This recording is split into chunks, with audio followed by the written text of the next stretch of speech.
Just 4 days to go until the election south of our border.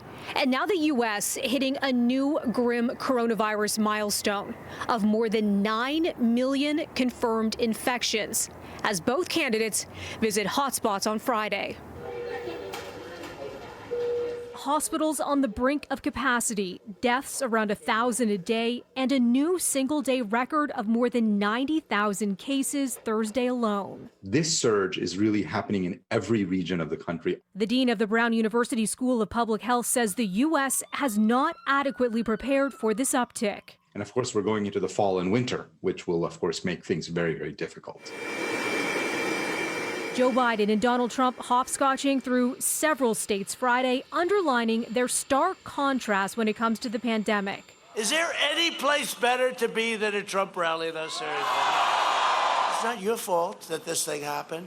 And the vaccine, by the way, with or without the vaccine, we're rounding the turn, but the vaccine makes it go faster. Dr. Fauci called last week for a mask mandate. This isn't a political statement. It's patriotic duty, for God's sake. But still, Donald Trump refuses to listen to science.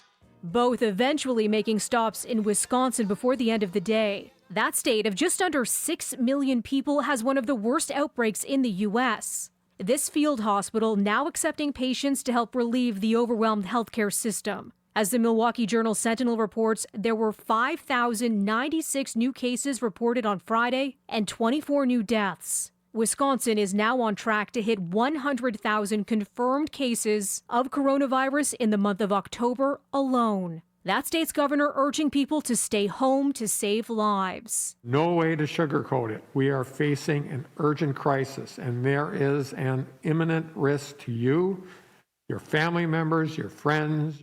As for early voting, by midday Friday, around 85 million early votes had been cast. That's about 62% of total votes in 2016. In Texas, which traditionally goes Republican but now has Trump and Biden neck and neck, early voting in that state has surpassed total voter turnout from 4 years ago, with more than 9 million people voting before November 3rd. Also out of the U.S., Walmart announcing Thursday it's pulling guns and ammunition from its display floors in some stores for the safety of staff and customers, citing civil unrest in several states. The items will still be available to buy on request.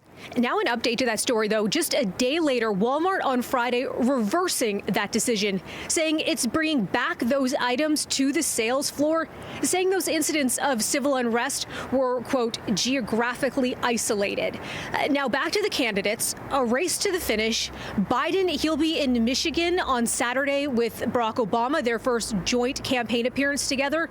Trump, he's going to be staging more than a dozen rallies before Tuesday's vote. Melissa Duggan, City News.